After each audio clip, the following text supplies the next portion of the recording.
What problem are we trying to solve today? So every once in a while, I will get a ASIC miner that I have short term or that I don't plan to have long. I'm testing it for a company and I really can't go the route. There isn't a custom shroud for it, or I can't go the route of disassembling it to do a shroud kit system.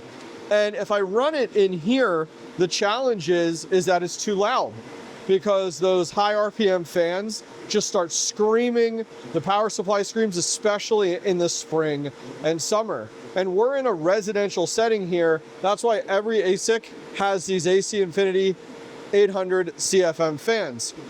So how can I run a traditional full-size ASIC then with those high RPM fans? Well, here's my solution.